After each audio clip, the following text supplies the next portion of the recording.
The following content contains material intended for mature audiences. Viewer discretion advised. Again, the following topic is extremely graphic and is only intended for mature audiences. For all of you horror movie fans out there, we all know the start of the 1978 movie Halloween, starring Jamie Lee Curtis. From the POV of a killer, we see the stalking and murder of a teenage girl by her little brother with cold callousness. Today's topic is strikingly reminiscent in its origin. But tragically, the events are not a fake movie set, but they really happened. Hello, my lovelies. I'm so glad you're joining me today. I'm Madam Roman, and for those of you new to the channel, I offer wisdom highlights from a woman's perspective as we put on our highest red-bottom slippers and strut our stuff down the silver brick road to the land of wisdom. We'll explore accounts of true crime, dark histories, mysteries, and mayhem in a constant quest of empowerment, knowledge, and insight to survival. And if you haven't already, don't forget to support the channel, like and subscribe. On a cold winter evening on Sunday, January 3rd, 1971, a seemingly loving family was settling down for the night. The two littlest sisters had been put down to their beds, while the eldest child, Angela, went to her room to read, and the middle child and only son was doing his homework at the kitchen table. Total procrastinator. This shit as a parent drove me nuts, but as a procrastinator myself, I totally get it. Waiting for the last Sunday night while on school vacation to get all of your homework done? I can't tell you how many times I did that as a child. Anyway, parents are in the bathroom, father's standing at the sink, and the pregnant mother is relaxing in the tub after the stress of having to admonish her son for not doing his homework, while trying to read a Time magazine. It was just a chill last night of school vacation before everyone had to go back to work and school. But it was in these quiet moments that the heart of a calculating killer seems as cold as the freezing storm raging outside. Stalking upstairs, pistol in hand, he gets to the door of the bathroom and aims the weapon into the room. From her room, the 15-year-old Angela hears pops that sound like fireworks. Then her father yelled, "Charlie, no!" Angela's father yells for her to call police, but before she can, her 13-year-old brother, Charlie, enters her room. His face is void of any emotion, and his eyes are black and soulless. He points the weapon at her and squeezes the trigger, but the Luger does not fire. Charlie threw the pistol on the floor and attacks Angie. He pins her down with blows and manages to get his hands around her neck and starts strangling her. She is living a nightmare. Then suddenly, Charlie's eyes and face change. Something returns. He stops and asks Angie, "What did I do?" "You shot Dad," she replies. Charlie seems not to remember what he has done, and fear dominates his voice as he asks, "What do we do?" Of course, just hearing these events, I'm thinking, wait, what do you mean, what do we do? But Angela is in the moment trying to reassure her brother so that she can get out and stay alive. "You're not going to leave me, are you?" he asks. Angie tells her brother that she loves him and she will not leave him. She convinces Charlie that they will run away together and join a commune. She was kind of a hippie and it was the 70s. But because it is so cold outside, she tells Charlie to get the little sisters that were still sleeping a blanket to wrap them in, because I guess they were going to take them. He listens to Angie and backs out of the room, trying to make sure she won't leave him. Once out of sight, Angie bolts for the door and runs to a neighbor's house, screaming frantically. Little Charlie eventually followed, showing up at the doorstep of the neighbor, covered in blood, stating that he had just shot his mom and dad. The picture of innocence laden with monstrous intent. Back at the house, Charlie's father, Herbert, having been shot several times, was able to call the police. He survived the attack. The 38-year-old loving mother, Ilsa, and the fetus inside her did not. But the shooting events of that night would not be an anomaly, but a precursor. In Connecticut, on February 23, 1957, Charlie Brandt was born, but everyone called him Charlie. It seems that the family was loving and close-knit, but as we all know, particularly in this case, appearances can be deceiving. The secrets that this family kept, and some still kept, would determine the fate of many people surrounding them. Both Charlie's mother and father were born in Germany and had immigrated to the U.S. after World War II. The couple were originally in Texas, but due to Herbert's job and his continuous advancements, they frequently moved. The last move to Indiana was particularly hard on Charlie, who was a shy, chubby, introverted child. He had a harder time adjusting to relocation so often, as he didn't make friends easily and was often bullied, much to the chagrin of his father, who wanted Charlie to be strong and manly. You see, Herbert had an interesting past growing up in Germany during the war. His father was in the German army. Yeah, like fighting for the Nazis. Herbert was likely recruited into the Hitler Youth Program at an early age. In the early 1940s, the program consisted of about 8.8 million young men. These programs were, among other things, trying to instill a brutal philosophy that weakness, illness, physical or mental, and emotions were not to be tolerated in a society of superior humans. That strength and dominance were the Aryan ideal of masculine expression. It seems that Herbert was quite taken with this and maintained these beliefs even after the immigration to the U.S. Shocking, we let white racists escaping persecution into the country. Nothing's changed. It's probably no coincidence that the little Charlie, whose birth name is Karl Brandt, is also the same as the well-known Nazi Karl Brandt, who was the personal physician to Hitler. He was trained as a surgeon and became the administrator of the Action T4 euthanasia program and commissioner of health and emergency services, reporting directly to Hitler. Human experiments and other war crimes showed his skill in following his belief in eugenics. The belief that individual members of a society should not risk the benefit of a society as a whole, especially if those members are disabled, deformed, mentally ill, or older, etc.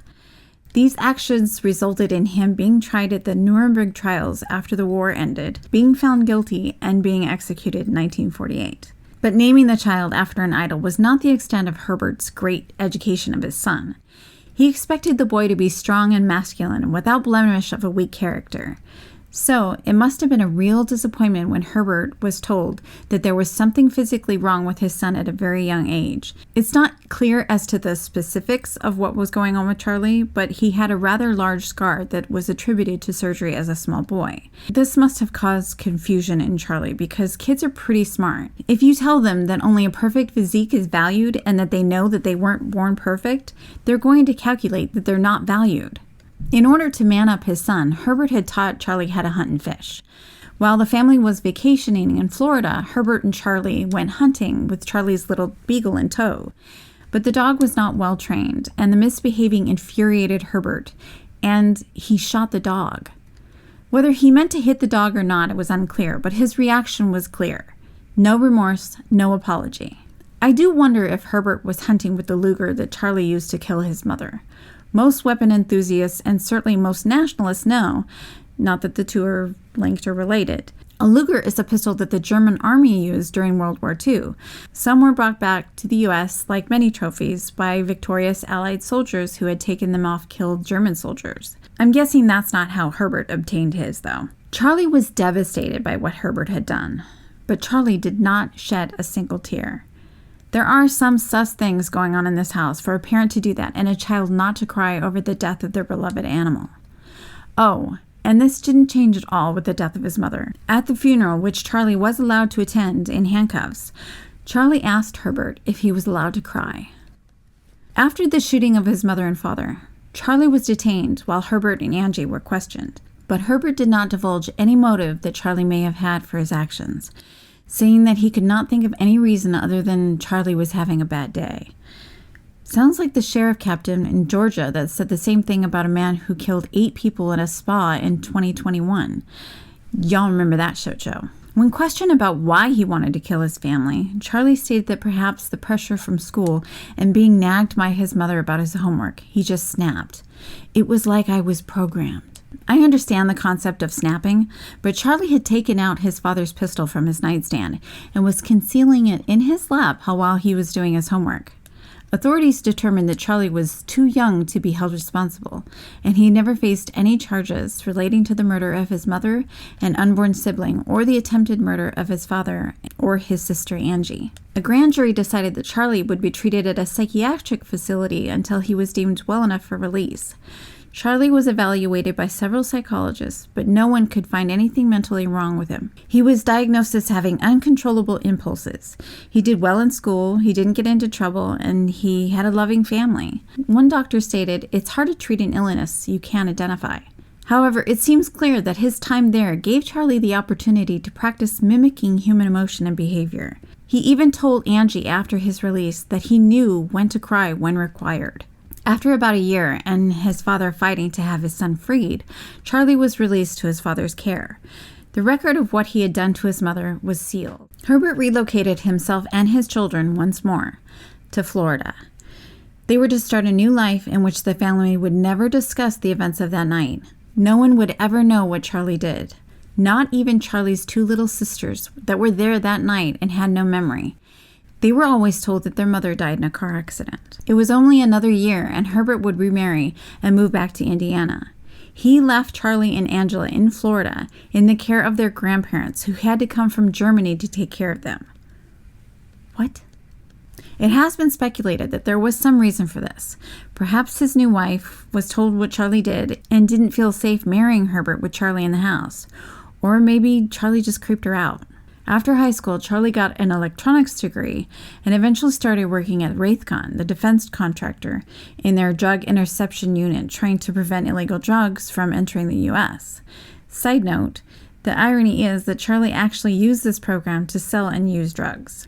I guess Nancy couldn't get the government employees to just say no either. He also started seeing a woman that his friend or ex-brother-in-law Jim had introduced him to, and her name was Terry. Terry was the extroverts that introverts need. She was bubbly, energetic, friendly, with a big, equally loving and supportive family. The couple were very happy together and a lively contribution to their many friends and neighbors. But when talk of Charlie and Terry getting married came up, Angie wanted Terry to know Charlie's past. She felt that it was Terry's right to know who she was thinking of spending the rest of her life with. Charlie's friend Jim, who had been married to Angie and had introduced the couple, felt the same. Charlie and Angie had told Jim years before about his past, and Jim felt that the relationship was serious enough that if Charlie didn't tell her, he would. It seems that Charlie did tell Terry and married him anyway, but that doesn't really say much because we don't know what she heard was accurate or based in truth. Terry's family insists that if she knew, she would not have married him. However, there is one instance that was suspected Charlie did tell Terry the whole story, though. 6 months after moving into their new home together, Terry had a suspicion of Charlie so strong and disturbing that she confided her fears to Jim.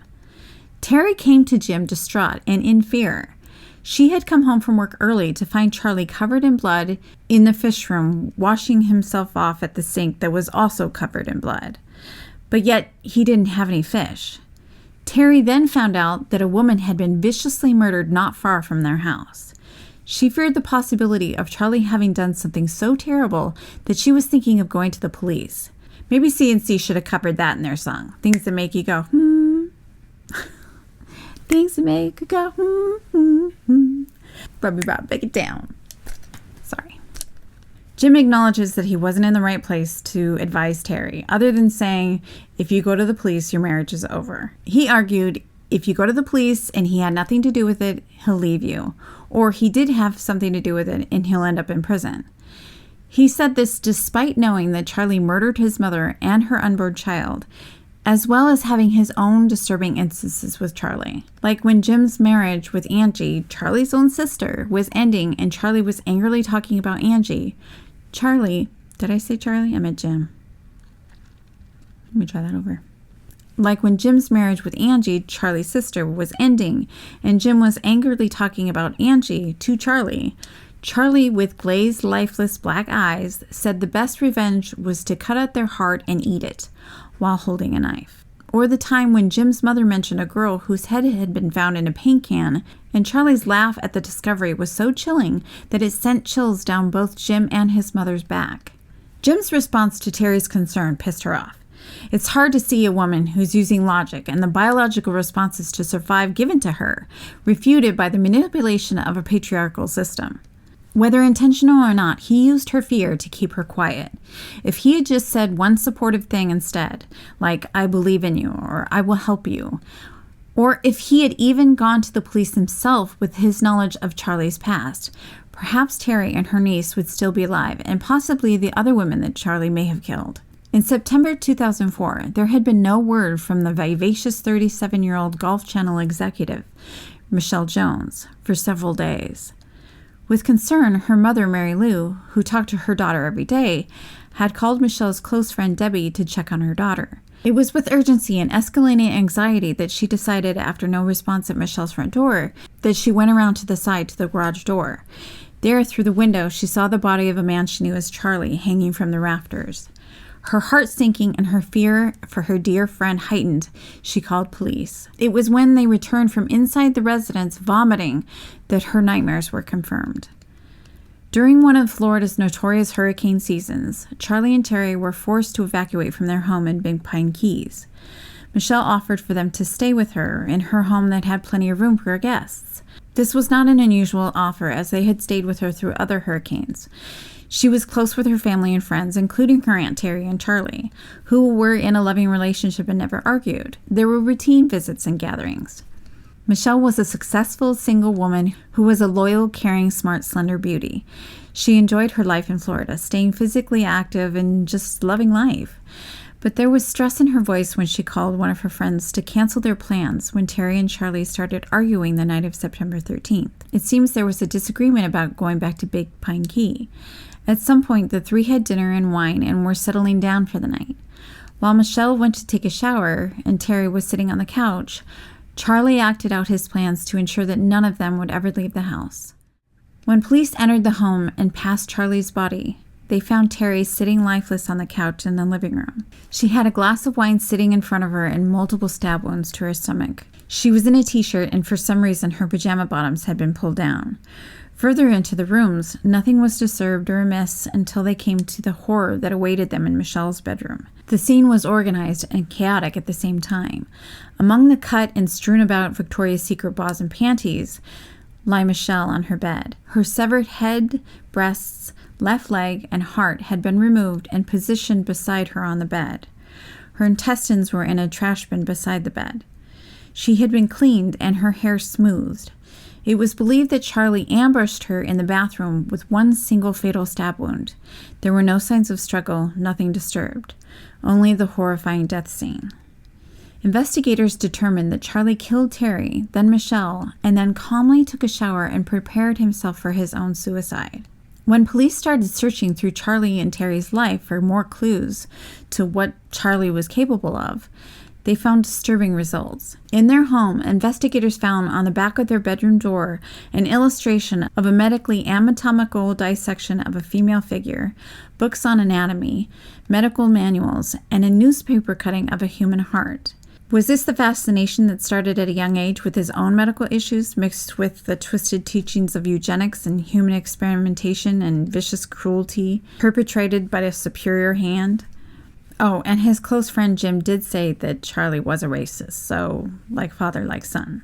Because of the openness of these items throughout the house, it was speculated that either both were interested in these subjects, or at least Terry was aware of Charlie's fascination. But it was doubtful that Terry knew of the things on Charlie's search history on the computer. Charlie was searching and visiting as many websites on hardcore porn, necrophilia, and violence against women that he could find with regularity and frequency. This guy was twisted. Investigators also began to suspect that Charlie would plan the murders of Terry and Michelle. He had visited his father days before staying with Michelle, and it seemed as if he was saying goodbye. It was also discovered that he was about to be investigated by his employer as a routine background check. It's plausible that he feared he would be fired or suspected for the murders in the areas he was known to frequent, or if his past became known. Terry had also voiced her desire to possibly divorce Charlie because he wasn't growing as a person and didn't want anything more from life. With Charlie's known feelings about being abandoned, perhaps he felt he had nothing to lose. With the revelation of the kind of man Charlie was, people that knew Terry and Michelle started to look at things regarding Charlie with a different lens. Charlie's friends would tell of him calling his wife's niece Victoria's Secret. According to Charlie, he thought that she was beautiful enough to be one of their models. It is significant that Michelle's underwear was mostly Victoria's Secret, so did he call her this because he knew that's what she wore? Did he have a habit of going through her things when he stayed at her place? Or was it because of his subscription to Victoria's Secret catalogs that he collected and stashed in the attic that were found by police after the murders? For whatever reason, it was creepy. And then there were the creepy vibes that many of her friends had told Michelle about getting from Charlie as well. Whether they were from the way he was looking at them or coming on to them, it made them feel uncomfortable in his presence. But she dismissed them by saying he was just eccentric. There was one time that even one of Michelle's friends, who was the practical, logical businesswoman, had such a bad feeling about something bad happening that she would not stay at Michelle's house. And there was the 3-page love letter that he had sent to a female friend of his and Terry's while still married to Terry. The same friend that was so close to Terry and Charlie that he offered to take her dog to the vet while she was at work. The same dog whose hairs matched through DNA testing, which wasn't done until after Charlie's death when he became a suspect. The dog hairs found on the blanket that wrapped the body of a woman found murdered in 1995. The 38-year-old mother of 3, Darlene Toller, was discovered the day after Thanksgiving. Her head and heart had been cut out with precision and skill, just like Michelle. But Darlene was not the only victim that Charlie Brandt was suspected of killing prior to the murder of Terry and Michelle.